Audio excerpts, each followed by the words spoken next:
space are foggy slum, so blot their maps with slums as big as doom. Hmm. So here there is anger in the poet. He's very angry. With what? He says all of their time and space are foggy slum. There, referring to the children. Okay, he says all of their time and space means all the time that they spent. And the space means space क्या होता है? जहाँ जहाँ हम class आपका space है, आपका desk आपका स्पेस है, आप घर जाते हो वो आपका स्पेस है, means the places, means all their life all their places are foggy slum, means same thing that I told you, पूरी लाइफ इनकी is spent in the slums, means they don't get a chance to escape from this surrounding. It is the surrounding, they will live and they will die in this surrounding all their life. तो अब क्या कहता है यहाँ पर वो, ठीक है, कि सारा का सारा इनका पूरा जीवन जो है इसी में गुजर गया, सारी जिंदगी इनकी स्लम में ही रह गई और कभी ये किसी रोशनी में नहीं आए. मतलब लाइट क्या चीज़ है? Light, it can be light of knowledge, it can be light of nature, it can be prosperity, it can be health, all these things. Okay, so he says so blot their maps with slums as big as doom. Okay, so blot their maps with slums as big as doom. So he says that instead of the maps on their walls, जैसे हमने इनको maps दिखाए ना, open handed map जो इनके walls पे दिखाए हमने, वो कह रहा है मीनिंगलेस है, कोई उनकी अहमियत नहीं है, कोई सेंस नहीं बनता उनका. और ये जो ब्यूटीफुल सीन्स दिखाए हमने, इट डजंट मेक सेंस. क्या करो? We should show huge slums, because these children are living in slums. These children, elementary school ke, they are living in the slums, but the world doesn't know them that they are living there. They are totally, the world has forgotten them. लोग भूल चुके हैं इनको कि कभी exist भी करते हैं. और वो कह रहा है कि ब्लॉट देयर, ब्लॉट क्या होता है? BLOT, ब्लॉट मतलब धब्बा, धब्बा. Blot their maps with slums as big as doom. Their maps haves, upper section of society, उन्होंने तो बनाए सारे मैप्स. देयर, तो कह रहे हैं उनके मैप्स पे ये स्लम्स को एकदम फैला दो, पूरे स्लम नज़र आना चाहिए उनके मैप पे, उन्हें पता चले कि हाँ ऐसे भी लोग, people are living in such conditions. So blot their maps with slums as big as doom. What is doom? Doom is what we call in Hindi pralay. So he says we should make them realize, we should make the haves realize the condition of the have nots. They are living in their comfort zones. ऐशो आराम में रह रहे हैं ना, उन्हें पता ही नहीं कि ऐसे भी लोग जिंदगी गुजार रहे हैं. तो कह रहे हैं इनको बताओ, इनको झंझोड़ दो, इस चीज़ से निकालो, इस शॉक दो ऐसे कि पूरे मैप में दिखाओ कि कहाँ कहाँ पे स्लम्स हैं. Okay, so this shows the anger and the frustration of the poet with the haves.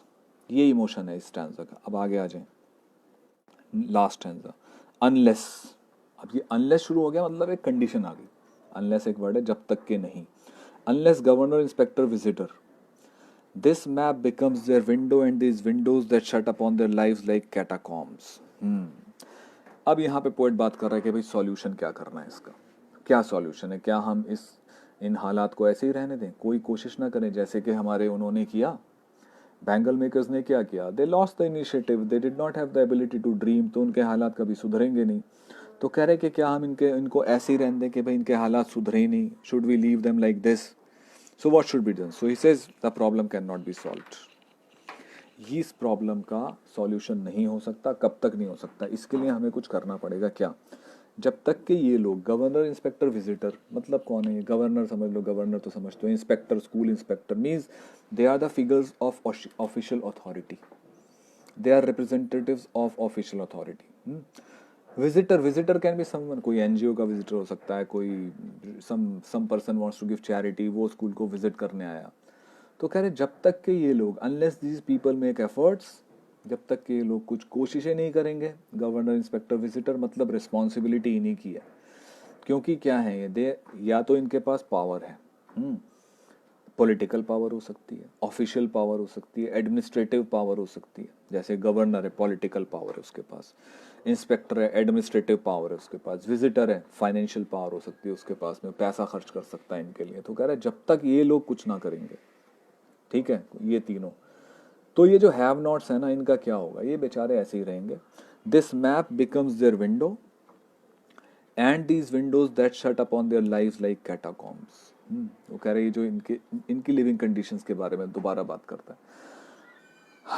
कि भाई ये जो ब्यूटीफुल वर्ल्ड है आउटसाइड, जो दिखाया गया, शेक्सपियर हेड है और सीनरीज हैं और मैप हैं, ये रियलिटी अपनी नहीं है, इनकी पराई है वो। अब वो पराई रियलिटी अपनी हो सकती है, ठीक है, वो कब होगी? वो तब होगी जब ये लोग अपनी मॉरल रिस्पॉन्सिबिलिटी फुलफिल करेंगे। इनका नैतिक जिम्मेदारी इनकी किसकी? किसी की ऑफिशियल रिस्पॉन्सिबिलिटी भी हो सकती है, किसी की मॉरल रिस्पॉन्सिबिलिटी हो सकती है। Like what in these conditions अभी जो चल रहा है, suppose you know a person, a poor person who does not get a meal a day, तो आपकी क्या मॉरल रिस्पॉन्सिबिलिटी? आप 3 टाइम खा रहे हैं लॉकडाउन में, आपका कोई पड़ोसी है जिसे आप जानते हो एक टाइम नहीं मिल रहा खाने के लिए, तो क्या बनती है नैतिक जिम्मेदारी? भाई हम एक टाइम तो खिला दें उसे, तो ये मॉरल रिस्पॉन्सिबिलिटी होगी।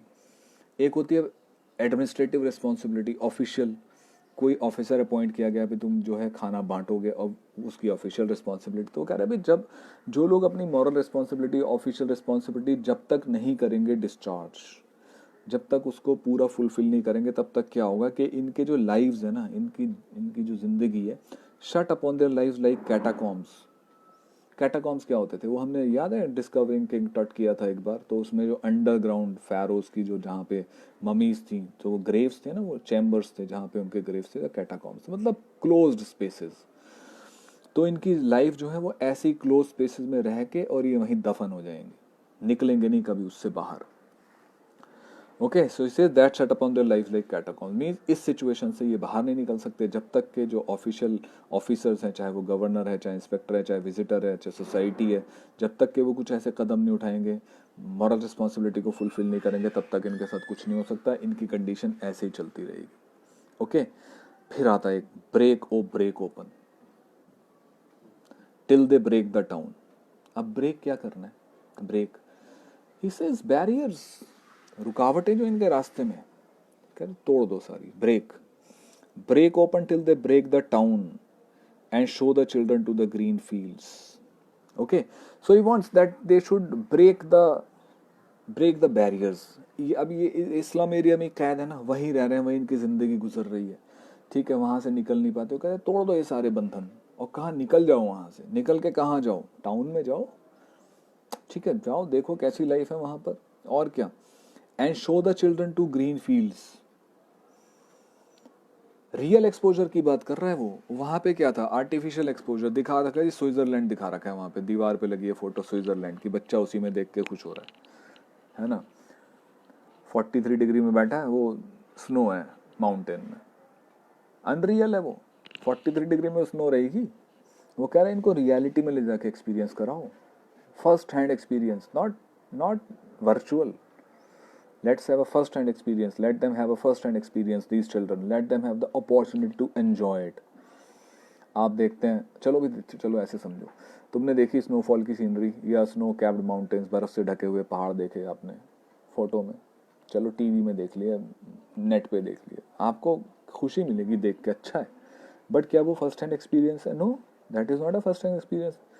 यहाँ आप पसीना बह रहा है, वहाँ पे देखो बर्फबारी हो रही है, वहाँ पे इनकॉन्ग्रुइटी है ना।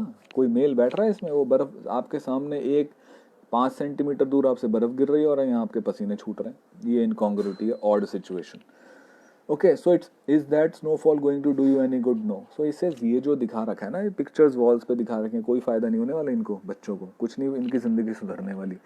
इनकी अगर जिंदगी सुधारनी है ना, तो फिर ये काम करो, रियलिटी में इनको जो बैरियर्स हैं जो इनके तुमने लगा दिए हैं इनके चारों तरफ, सोशल बैरियर्स हो सकते हैं, फाइनेंशियल बैरियर्स हो सकते हैं, एजुकेशनल बैरियर्स हो सकते हैं, ये सब बैरियर्स ही तो हैं, इनको तोड़ दो, ये सारे टूटने चाहिए। So they should be broken and they should be allowed to wander. किस में? Green fields, nature. Poet says nature, देखो नेचर के बारे में क्या कहते हैं, nature is the first teacher. Nature is the first teacher. Nature हमको सिखाता है, बहुत कुछ सिखाता है नेचर। सिखा रहे ना अभी लॉकडाउन में, नेचर कितना सिखा रहा है, अभी नेचर को डिस्टर्ब मत करो, नहीं तो नेचर ले लेगा revenge. Nature can be very cruel. अभी आया था ना पीछे अर्थक्वेक कुछ दिन पहले, and everybody was scared, so nature can take the revenge. Floods, natural disasters, it is the nature's way of taking revenge. So nature is the first teacher. So he says let them experience nature. ठीक है, इनको कुदरती चीजों से इनका संपर्क बढ़ने दो, show the children to green fields and make their world run azure on gold sands. What is azure? Bright blue. कभी देखो आजकल आसमान में पॉल्यूशन कम है तो नीला नजर आएगा आसमान आपको. That is azure.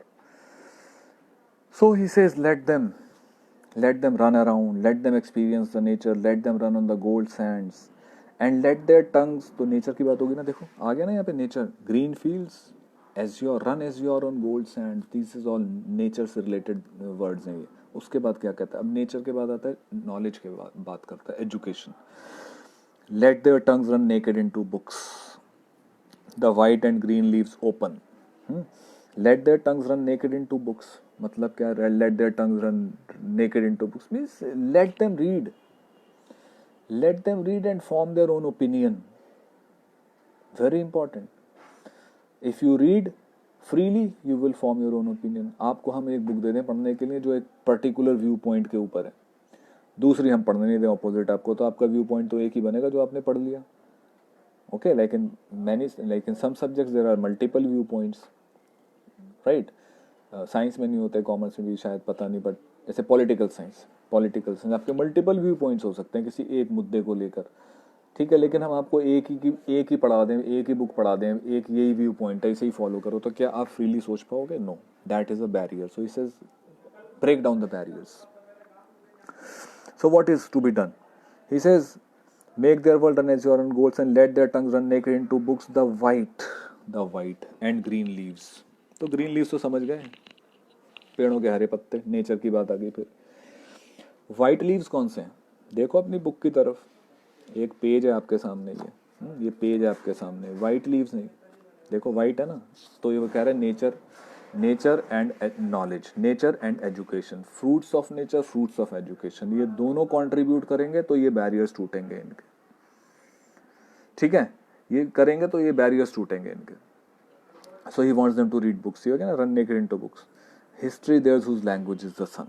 Okay, very important line. History is theirs whose language is the sun. What does it mean? It means only those people, okay, who are free from the chains of poverty. गरीबी के बंधनों से दूर है, education है जिनके पास में, ठीक है, वही एंजॉय कर सकते हैं लाइफ को. अगर इनको अपॉर्चुनिटी मिलेगी पढ़ने के लिए, ठीक है, तो ये एनलाइटेंड होंगे और इनका पॉवर्टी एंड डार्कनेस क्या होगी, इनकी लाइफ से निकाली जाएगी, इरेडिकेट कर दी जाएगी इनकी लाइफ से पॉवर्टी एंड डार्कनेस. तो वो कहता है लास्ट में, history theirs whose language is the sun. Means if you are educated, history theirs whose language is the sun. देखो, इफ यू आर पावरफुल, एक ऐसे भी हम इसको समझ सकते हैं, जैसे लास्ट लेसन के कॉन्टेक्स्ट में समझाता हूँ इसको. चलो, एक ऐसे, हिस्ट्री देयर्स, हिस्ट्री कौन लिखेगा? हुज लैंग्वेज इज द सन, जिसकी लैंग्वेज पावरफुल है. इतिहास वो लिखेगा जिसकी लैंग्वेज पावरफुल है. और लैंग्वेज किसकी पावरफुल है? Go back to the last lesson. French की पावरफुल है क्या जर्मन्स की पावरफुल है? जर्मन्स की पावरफुल है. क्यों? जीते वो जीत गए तो उनकी लैंग्वेज अपर हैंड हो गया, सुपीरियर हो गई. और अब वो क्या करेंगे, क्योंकि वो अपनी लैंग्वेज पढ़वा रहे हैं ना, फ्रेंच को भी कह रहे नहीं फ्रेंच मत पढ़ो, तुम पढ़ो जर्मन, हालांकि तुम हो फ्रेंच, तो पढ़वा रहे हैं उनसे वो फ्रेंच. और उनका इतिहास कौन लिखेगा, तारीख कौन लिखेगा, उनकी हिस्ट्री कौन लिखेगा, उनकी यही जर्मनी वाले लिखेंगे. चलो नहीं समझ आ रहा, इंडिया से समझाते हैं. Britishers English ruled India for 100 years. 1857 में आ गए थे. 1857 में हुआ एक, against them there was a great war of independence. लेकिन वो जो ग्रेट वॉर ऑफ इंडिपेंडेंस थी, जो पहली लड़ाई थी, जंग आज़ादी, उसको उन्होंने, ब्रिटिशर्स ने कहा भाई ये तो म्यूटिनी है. म्यूटिनी समझते हो? बगावत. ये तो विद्रोह था. अब देखो, जो ब्रिटिश हिस्टोरियंस थे उन्होंने कहा it was a mutiny, it was a rebellion. इन्होंने बगावत की, हमारे अगेंस्ट विद्रोह किया.